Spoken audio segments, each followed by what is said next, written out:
self-grasping, right? A mature person, of which there are very few.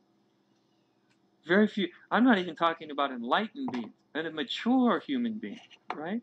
Very few mature human beings, really mature human beings, right? Human beings whose existence is not about self-grasping. It's relatively rare. You bump into it. Fortunately, you find it now and then, right? Where someone's existence is more or less really not about self-grasping. Right? That's a mature human being. I don't mean that their being is the opposite either. I don't mean that we go from being a grasper to a giver and a helper, because that's just the opposite phony persona, right? It looks better in public, but it's not that helping or caring is a problem, but when we build a sense of self around it, it's still a sense of self, right? And it's still just as false as if we build a very negative, very grasping sense. In fact, it is sort of grasping, inverse grasping. It's still a form of grasping, being somebody. So I'm not talking about moving from one who's grasping onto themselves.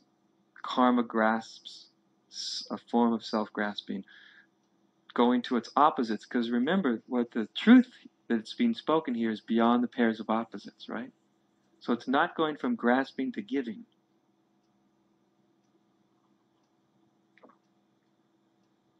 It's beyond both of those movements. But a mature human being is a human being who has very little self-grasping.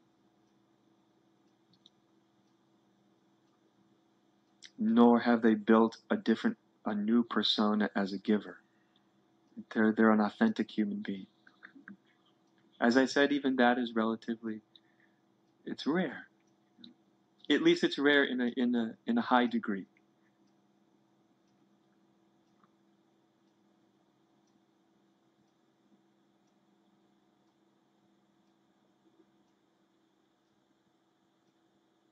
But since our true nature, as consciousness itself, is not self-grasping in any way,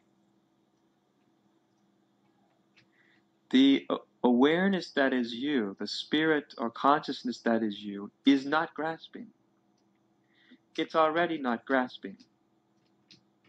If you take notice, you see that there is something within you,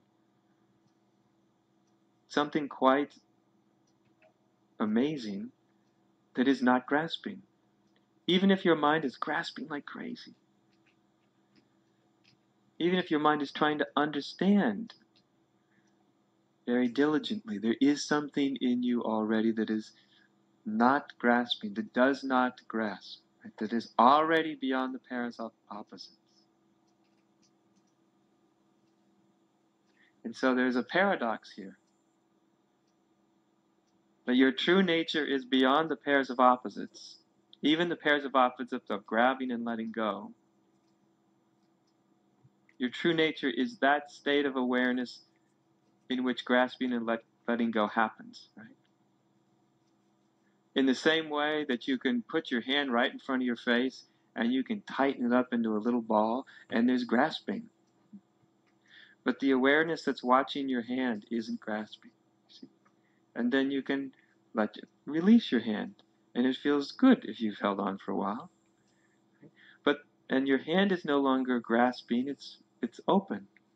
But the awareness hasn't opened. See, it's beyond the pairs of opposites. So the paradox is there is the fundamental ground of your nature, which is inherently already and always free. Inherently already and always complete. That part, when it's discovered, is where you realize everything is one. Everything, that's beyond the pairs of opposites, this exquisite place beyond the pairs of opposites, is what's in the very heart of every being. And it is the same in every being. And it's an exquisite thing, it's a wonderful thing to realize when you start to, because then you can start to connect to the oneness, to the one, to that which is indivisible.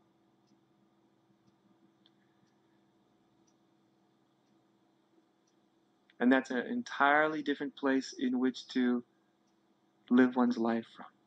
Because most human beings, most of the time, we live our lives from the pairs of opposites, do we not? Right? That's where most human beings are living their whole lives from the pairs of opposites. That's the only thing they know. But when you discover there is within you this place that is beyond the pairs of opposites, and that place is not just a place, that state of awareness is actually what you are, and you start to realize you can live from that place. But to live from that place, the self-grasping must be let go of more and more fully. Because the only thing that keeps anybody from living from that place is self-grasping.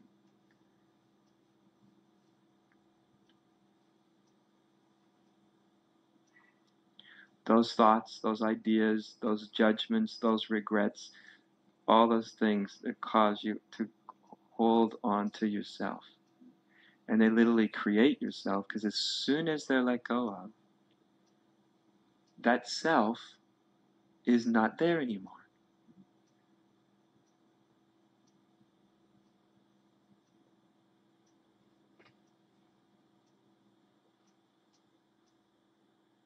And so, like I said, I like to always boil things down to something very simple. So this is not so complex.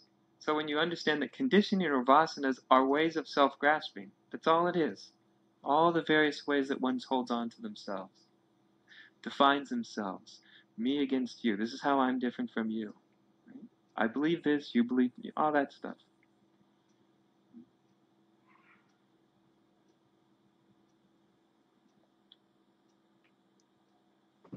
Of course, the big step is bringing your attention to what's already beyond the pairs of opposites. That's the big step, because then your identity is no longer caught up in your grasping.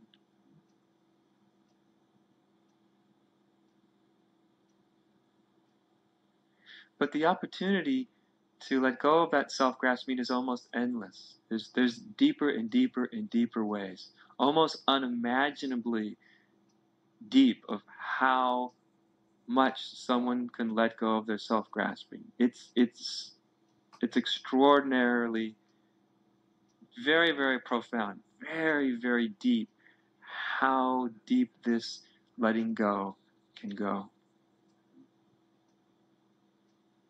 There is almost no end to it.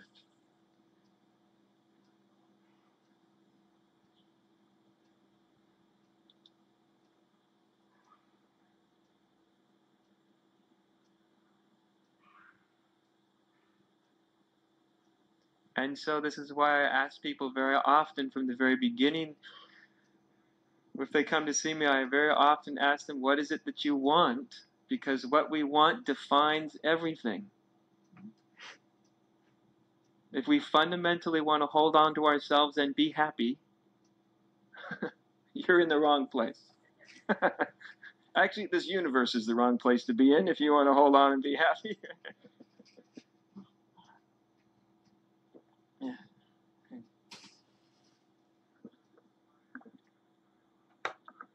But the true spiritual heart, the true spiritual yearning,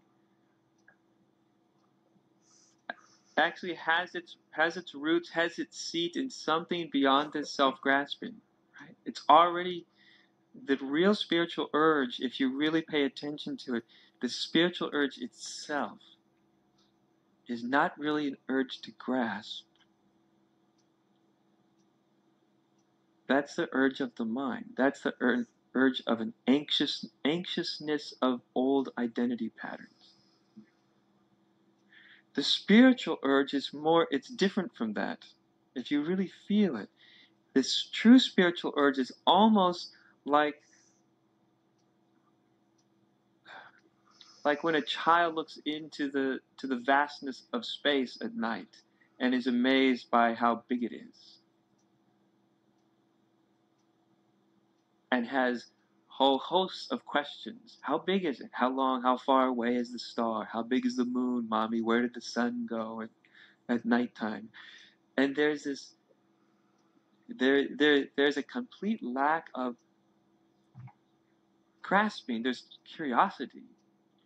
That's the heart of the true spiritual urge. It's a very curious thing. It's actually something that's moving us, even from the very beginning, from ourselves and beyond ourselves. That curiosity is already moved beyond your ideas of yourself.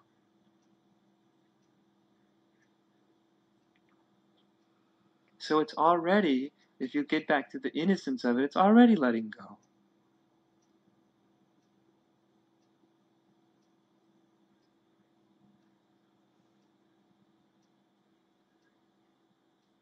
But eventually, all of you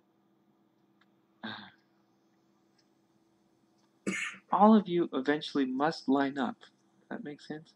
I don't mean must in the sense of demand. It's just must in the sense of it just works that way.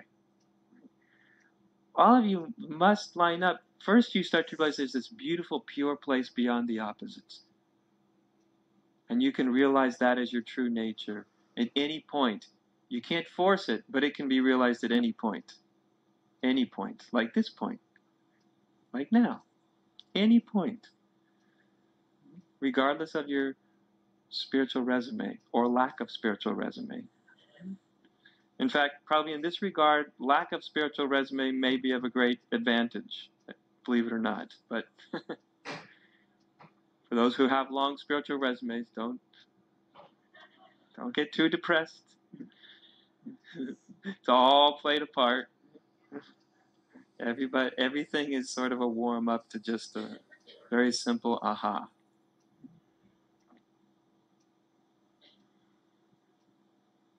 But what I mean by all of us coming together eventually is, it's not, spirituality is not simply about realizing our fundamental nature. You can realize your fundamental nature, but that is not the entirety of spirituality. Why? Because spirituality is about life, is it not? Reality. Things as they are. And the fundamental nature of reality is the fundamental nature of reality.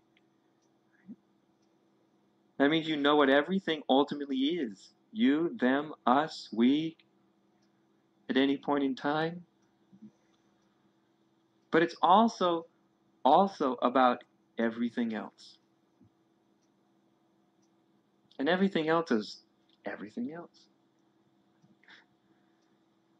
It's about the fundamental nature of your own self, but it's also everything else. Everything else about you. Everything else about your humanity. It's about everything else coming together, joining.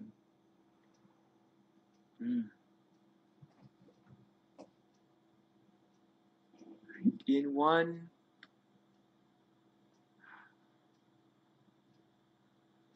direction.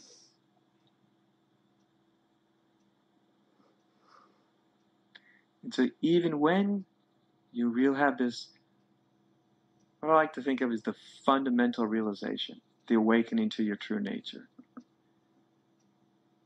It's the end of not knowing your true nature, but it's also a new beginning. It's the end of seeking, if it's really been realized, but it's also the beginning of all of you kind of coming into alignment with what's been realized. It's actually the invitation for a completely letting go in a much, much bigger way.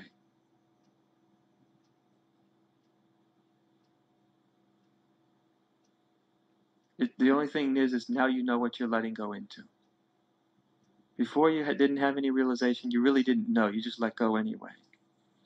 But once you know you're letting go into this exquisite place beyond the pairs of opposites.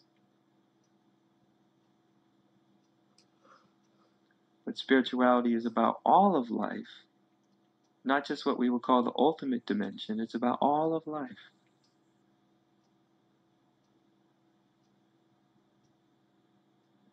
So that ultimately we do not feel this split within us. Not only do we not feel the split within the persona and personality, but we ultimately don't have a split between our ultimate nature and our relative nature. Does that make sense? That's what everyone's called to. Because it's just the way things actually are, and everything else is but a dream. You see? Everything else is just imagination.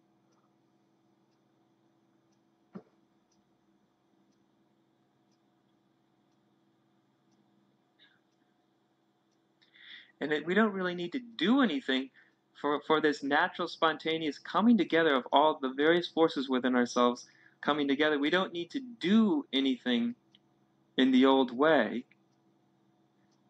We just need to allow it to happen. That's why I say spirituality is not about what we can get, but what we can give. Because can we give up what causes this coming together not to happen? Because almost every force in nature is actually causing everything. It's amazing that everybody isn't totally awake and enlightened. You see? Because almost every force out there is propelling and compelling everything because it's the truth, right? So just because it's the truth, because it's the way things already are. Already are means right now. Right this minute. Everything is already totally lined up, awake, perfect, wonderful. Everything is that way, and everything else, any idea that it's not, is your imagination. Imagination is a pretty powerful thing, wouldn't you say?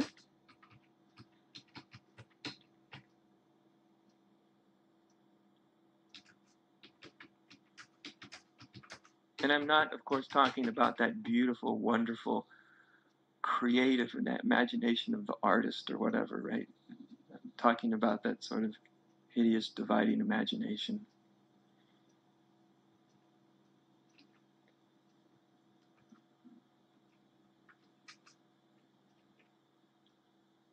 So this is the pull. So we realize the truth of our being, and all of us comes together in harmony with it. Harmony, not perfection. Do you know the difference between harmony and perfection? Perfection is an imaginary idea. It doesn't exist, right? Perfection is death. That's what perfection is. Harmony is life. Harmony isn't perfect, though, is it? Nature does a great job of harmonizing itself. Have you noticed? When left to itself? But it's not perfect in the familiar ways of thinking about perfection. But it's very harmonious overall. And so we come together in harmony within one's being.